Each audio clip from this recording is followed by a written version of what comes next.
오태평의 집 거실에는 이른 아침부터 TV 뉴스가 켜져 있었다. 식탁 위에는 제대로 손도 대지 않은 밥상이 놓여 있었고 거실 한쪽에는 오장미와 강백호가 밤새 정리한 자료들이 펼쳐져 있었다. 마동석의 귀환, 정숙희가 잃어버린 기억, 최하준의 진짜 출생, 최화영의 수장고, 자금, 홍주의 브로치 녹음, 어느 것 하나 정리되지 않은 채 하루가 또 시작되고 있었다. TV 화면 하단에 속보 문구가 떴다. 인천 앞바다에서 부패한 남성 시신 일구 발견. 앵커의 목소리가 이어졌다. 오늘 아침 인천 앞바다에서 부패한 남성 시신 일구가 발견되었습니다. 경찰은 시신의 신원을 확인하는 한편 타살 가능성도 열어두고 수사에 착수했습니다. 오태평은 처음에는 무심히 화면을 보았다. 그러다 앵커 뒤로 흐릿하게 잡힌 현장 사진과 신원 추정 단서가 나오자 얼굴빛이 달라졌다. 그는 리모컨을 쥔 손에 힘을 주고 TV 앞으로 다가갔다. 저 사람. 장미가 고개를 들었다. 왜 그래요, 태평 아저씨? 오태평은 화면을 뚫어져라 보았다. 뉴스는 짧게 사망자의 옷차림과 발견 당시 소지품 일부를 설명하고 있었다.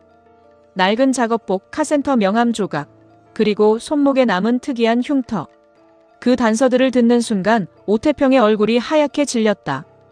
그 카센터 김범석이잖아. 최화영한테 돈 뜯어내려고 했던. 백호와 장미가 동시에 TV를 바라보았다. 장미의 입술이 굳었다. 김범석이요. 오태평은 다급하게 고개를 끄덕였다. 맞아. 그 사람 맞아. 예전에 최화영 약점 들고 설치다가 갑자기 사라졌던 그놈. 내가 얼굴은 흐릿해도 손목 흉터는 기억해. 그 카센터에서 일하다 다쳤다고 떠들고 다녔거든. 백호는 TV 소리를 키웠다. 앵커는 시신이 오랜 기간 물속에 있었던 것으로 보이며 정확한 신원 확인에는 시간이 걸린다고 말했다. 하지만 백호의 눈빛은 이미 굳어 있었다. 우연이라고 보기에는 너무 정확했다. 최화영에게 돈을 뜯어내려던 사람. 갑자기 사라진 사람. 그리고 이제 바다에서 시신으로 발견된 사람. 장미는 숨을 삼켰다. 최화영이 입막음한 거라면. 백호는 낮게 말했다. 그 가능성부터 봐야 합니다. 오태평은 두 손으로 머리를 감쌌다. 그 여자 진짜 사람 잡는 거 아니야. 김범석이 입 열려고 했던 게 분명 있어. 그래서 당한 거야. 장미는 갑자기 눈을 크게 떴다. 쌍칼 애인. 그분도 위험해요. 백호가 그녀를 바라보았다. 쌍칼 애인이라면 김범석이 최화영한테 돈 뜯으려고 했던 일, 그 사람도 뭔가 알고 있었어요. 김범석이 혼자 움직인 게 아니라면 남은 사람도 입막음 당할 수 있어요. 오태평도 급히 고개를 끄덕였다. 맞아. 쌍칼 그 여자가 김범석하고 연락이 있었어.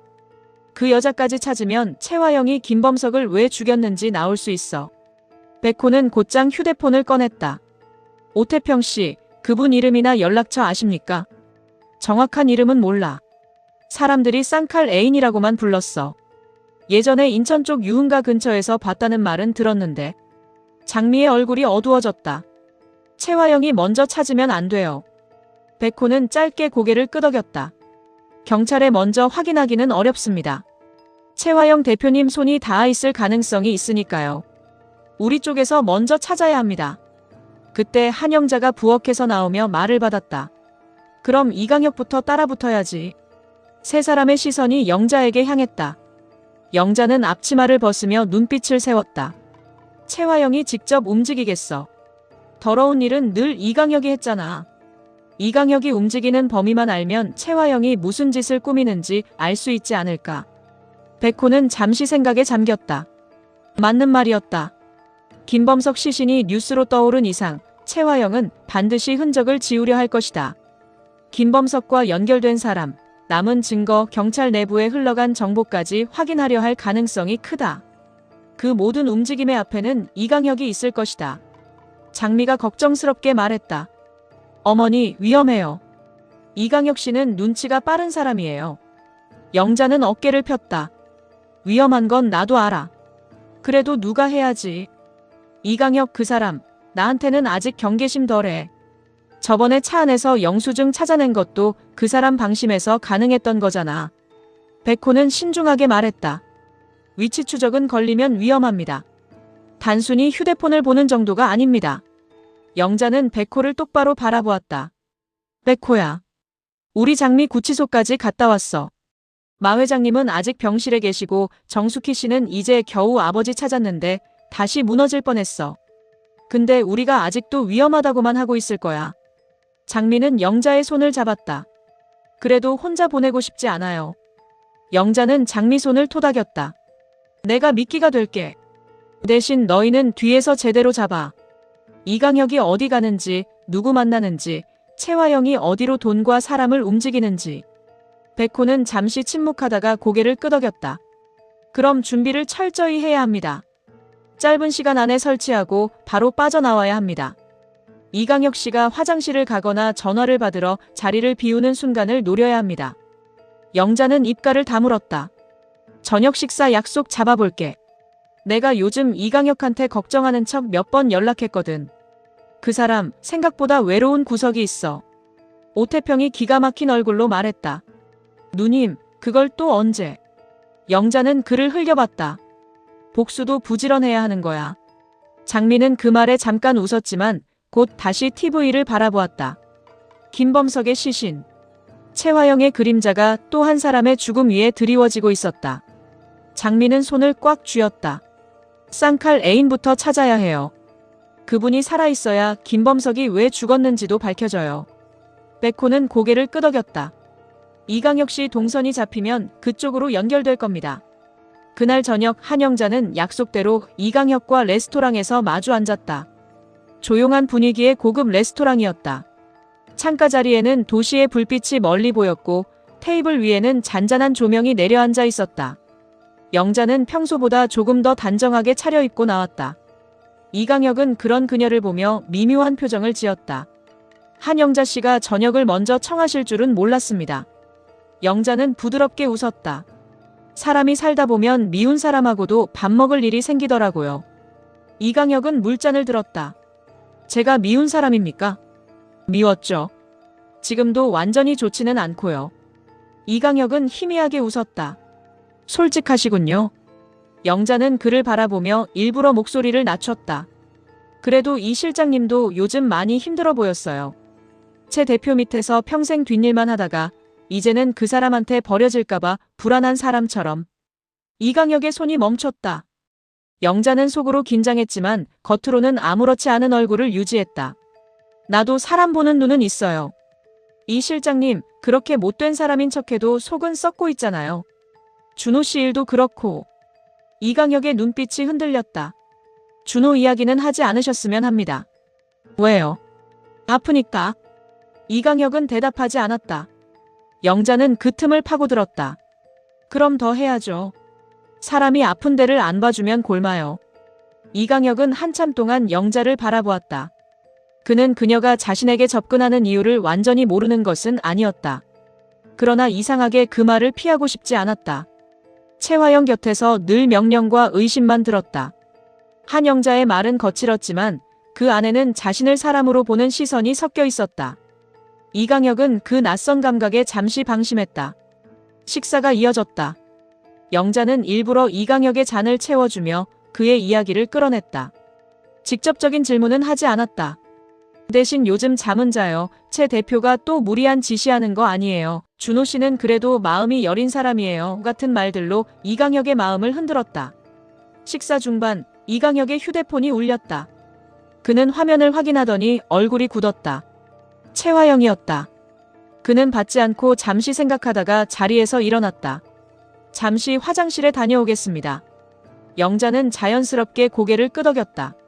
천천히 다녀오세요. 이강혁이 자리를 떠나자 영자의 얼굴에서 웃음이 사라졌다. 그녀는 곧장 주변을 살폈다. 웨이터는 멀리 있었고 옆 테이블 손님은 대화에 집중하고 있었다. 이강혁의 휴대폰은 테이블 위에 놓여 있었다. 영자는 손을 뻗기 전 짧게 숨을 가다듬었다.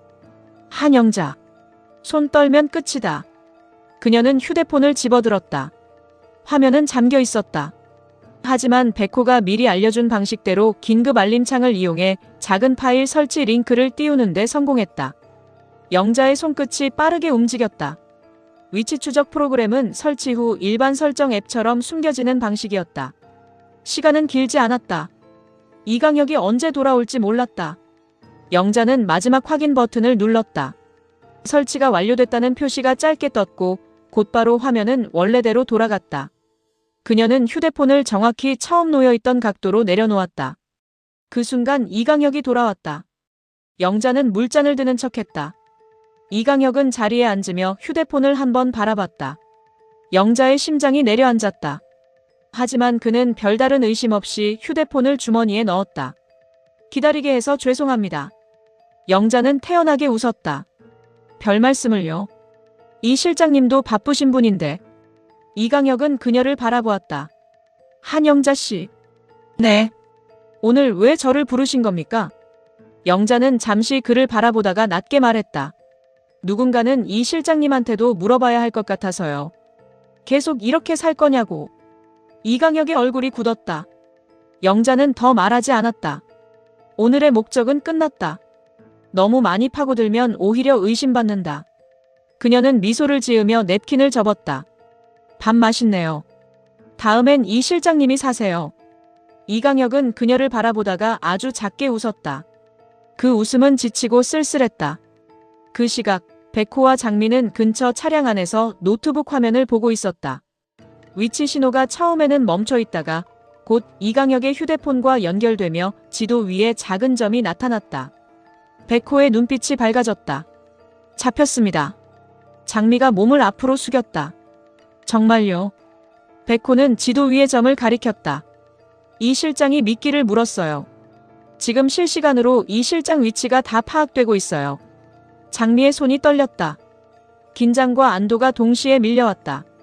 어머니 괜찮겠죠? 지금까지는 안전합니다. 이강혁 씨가 의심한 흔적은 없습니다. 장미는 지도 위점을 바라보았다. 이제 저 점이 최화영한테 데려다 주겠네요. 백호는 고개를 끄덕였다. 아니면 김범석 사건의 남은 증거로. 장미의 얼굴이 굳었다. 쌍칼 애인도요? 네. 이강혁 씨가 오늘 밤 움직이면 따라가야 합니다. 그 말이 끝나기도 전에 지도 위점이 이동하기 시작했다. 레스토랑을 벗어난 이강혁의 위치가 빠르게 남쪽으로 내려가고 있었다. 백호는 곧장 시동을 걸었다. 출발합니다. 장미는 안전벨트를 매며 눈빛을 세웠다. 이번엔 놓치면 안 돼요. 이강혁은 레스토랑을 나선 뒤 곧바로 최화영의 대표실로 향했다. 밤이 늦었지만 드림그룹 최상층에는 아직 불이 켜져 있었다. 최화영은 책상 앞에 서서 주주총회 자료를 확인하고 있었다. 고급 분재가 보육원에 기부됐다는 뉴스 이후 그녀는 더 예민해져 있었다. 수장고와 자금줄이 흔들리자 그녀의 집착은 드림호텔로 향하고 있었다. 드림그룹 전체를 한 번에 삼키지 못한다면 핵심 자산부터 잡아야 했다. 이강혁이 들어오자 최화영은 고개도 들지 않고 물었다. 왜 늦었어요? 이강혁은 잠시 멈췄다. 외부 미팅이 있었습니다. 최화영은 그제야 그를 바라보았다. 한영자 만났죠? 이강혁의 얼굴이 굳었다. 알고 계셨습니까? 최화영은 얇게 웃었다. 강혁 씨, 내가 당신을 아직도 그냥 믿을 거라고 생각해요. 이강혁은 대답하지 않았다. 최화영은 책상 위 서류를 던지듯 내밀었다. 쓸데없는데 감정 낭비하지 말고 이거나 봐요. 이강혁은 서류를 펼쳤다. 드림호텔 관련 투자 문의서였다. 해외 사모펀드. 유럽과 아시아를 오가는 거물급 자본. 실체가 분명하지 않은 투자 제안. 하지만 규모는 컸다.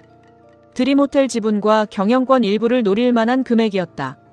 이강혁은 낮게 말했다. 유럽과 아시아를 오가는 거물급 사모펀드 대표가 드림호텔을 주시하고 있답니다. 최화영의 눈빛이 번뜩였다. 이름은? 아직 전면에 드러난 건 없습니다. 대리인을 통해 접근했습니다. 다만 자금 규모는 상당합니다. 최화영은 서류를 천천히 넘겼다. 드림호텔이라. 그녀는 웃었다.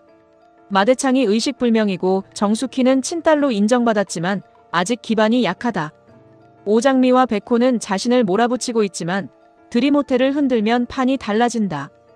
드림호텔은 단순한 계열사가 아니다. 드림그룹의 현금 흐름과 상징성을 동시에 가진 자산이다. 외부 자본을 끌어들여 우호 지분을 만들면 주주총회 전 힘을 회복할 수 있다. 이강혁이 조심스럽게 말했다. 대표님, 너무 위험합니다.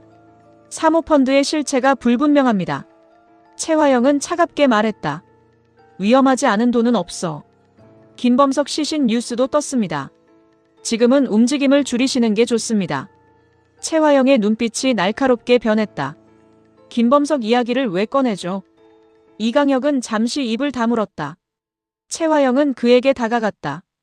강혁 씨. 그 일은 끝난 일입니다. 뉴스까지 나왔습니다. 경찰이 타살 가능성을 열어두고 있습니다. 그러니까 더 빨리 다음 판을 열어야 해요. 사람들이 김범석만 보고 있으면 안 되니까. 이강혁은 그녀의 얼굴을 바라보았다. 최화영은 이미 김범석의 죽음보다 드림호텔 사모펀드를 이용한 세 판에 마음이 가 있었다. 누군가가 죽어도 그 죽음은 그녀에게 위기이자 동시에 다른 이슈로 덮어야 할 사건일 뿐이었다. 이강혁은 낮게 말했다. 쌍칼 애인 쪽은 어떻게 하실 겁니까? 최화영의 얼굴이 굳었다. 찾았어요. 이강혁은 놀라 고개를 들었다. 벌써요? 최화영은 미소 지었다. 강혁 씨만 일하는 줄 알아요. 그 여자가 인천 쪽에서 숨어 있다는 보고받았어요. 김범석이 남긴 것 갖고 있을 가능성이 있어요. 처리하실 겁니까? 최화영은 대답 대신 창밖을 바라보았다. 내 앞에서 돈 뜯으려던 인간들이 어디까지 가는지 봤잖아요. 남은 사람도 배워야죠. 이강혁의 얼굴이 굳었다. 대표실 밖, 복도 끝 비상계단 쪽에서 백호와 장미는 이강혁의 위치 신호가 드림그룹 최상층에 멈춘 것을 확인하고 있었다. 그들은 직접 안으로 들어갈 수는 없었지만 홍주가 확보해준 내부 통신 기록과 백호의 법무팀 권한으로 일부 동선을 확인하고 있었다. 장미는 지도 화면을 보며 말했다. 이강혁 씨가 대표실에 있어요. 백호는 이어폰을 끼고 내부 회선 접근 기록을 확인했다. 방금 드림호텔 관련 외부 투자 자료가 열렸습니다. 드림호텔이요? 네. 대표님이 주주총회 전에 드림호텔을 흔들려는 것 같습니다. 외부 사모펀드를 끌어들이려는 움직임이에요. 장미의 눈빛이 차가워졌다. 수장고 돈줄이 막히니까 호텔을 팔아 권력을 만들려는 거네요. 가능성이 큽니다. 그때 백호의 노트북에 이강혁 휴대폰의 짧은 이동 기록과 함께 검색 기록 일부가 떴다. 위치 추적 앱이 일정 범위 내에서 최근 목적지 힌트를 잡아낸 것이다. 인천. 오래된 여관가. 쌍칼이라는 별칭이 붙은 연락처. 장미의 얼굴이 굳었다. 쌍칼 애인. 백호는 화면을 확대했다. 이강혁 씨가 오늘 밤 이쪽으로 갈 가능성이 있습니다. 장미는 곧장 일어섰다. 가요? 지금 움직이면 위험합니다. 그분이 위험하다면서요? 김범석처럼 되기 전에 찾아야 해요. 백호는 장미의 눈빛을 보고 더 말리지 않았다. 좋습니다. 하지만 무리하면 안 됩니다. 이강혁 씨를 직접 막는 게 아니라 쌍칼 애인을 먼저 확보하는 게 목표입니다. 장미는 고개를 끄덕였다. 알아요. 그날 밤 인천의 오래된 골목. 낡은 간판들이 줄지어 선 거리에는 비릿한 바닷바람이 스며들어 있었다. 백호와 장미는 차를 골목 밖에 세우고 걸어 들어갔다. 이강혁의 위치 신호는 아직 드림그룹에 머물러 있었지만 최화영 쪽 다른 사람이 먼저 움직였을 가능성도 있었다.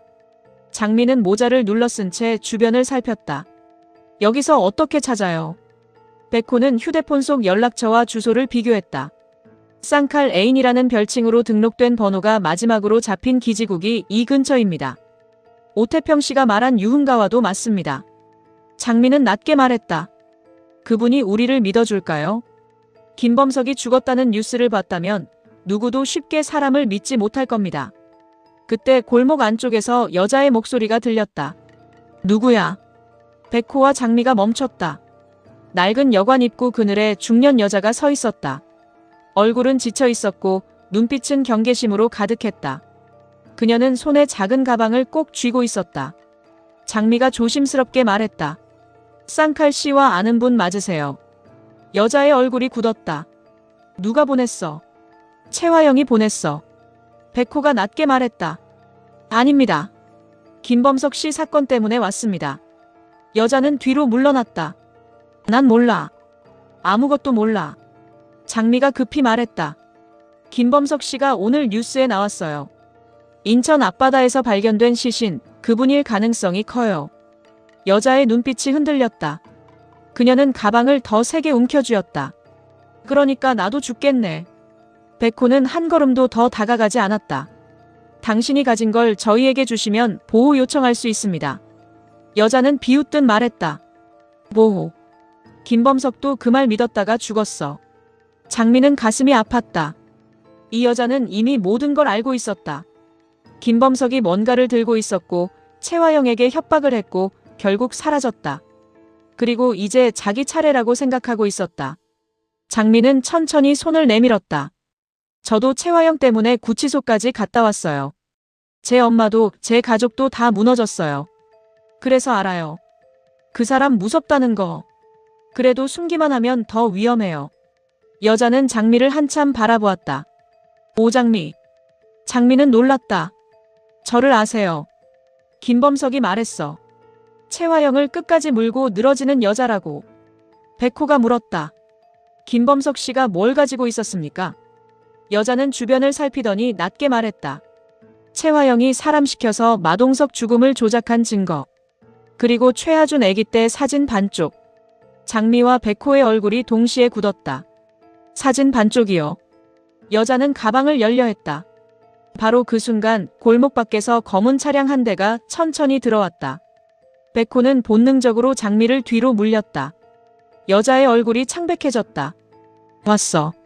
차량 문이 열리고 남자 둘이 내렸다. 그중 하나가 낮게 말했다. 그 가방 넘기시죠. 백호가 앞을 막아섰다. 물러나십시오. 남자는 비웃었다. 강백호 씨까지 여기 계시네. 대표님이 아주 좋아하시겠어. 장미는 여자의 팔을 잡았다. 도망쳐요. 백호는 장미에게 낮게 말했다. 차로 가세요. 제가 맡겠습니다. 장미는 고개를 저었다. 같이 가요. 지금은 증인이 먼저입니다. 여자는 가방을 장미에게 밀어주었다. 이거 가져가. 안에 사진 반쪽하고 녹음 파일 있어. 김범석이 죽기 전에 나한테 맡긴 거야. 장미는 가방을 받았다. 남자들이 다가왔다. 백호는 그들을 막아섰다. 몸싸움이 벌어졌고 장미는 여자를 데리고 골목을 빠져나가려 했다. 그러나 반대편에서도 또 다른 사람이 나타났다. 장미는 가방을 품에 안고 벽 쪽으로 물러났다. 여자는 떨리는 목소리로 말했다. 채화영은 다 알아. 우리가 어디 있는지 다 알아. 그 순간 멀리서 차량 경적이 울렸다. 한 영자가 운전하는 차였다. 조수석에는 오태평이 타고 있었다. 영자가 창문을 내리고 외쳤다. 장미야, 타. 장미는 여자를 밀어넣고 자신도 차에 올라탔다. 백호도 가까스로 남자들을 뿌리치고 뛰어왔다. 차는 골목을 빠져나갔다. 뒤쪽에서 검은 차량이 따라붙었다.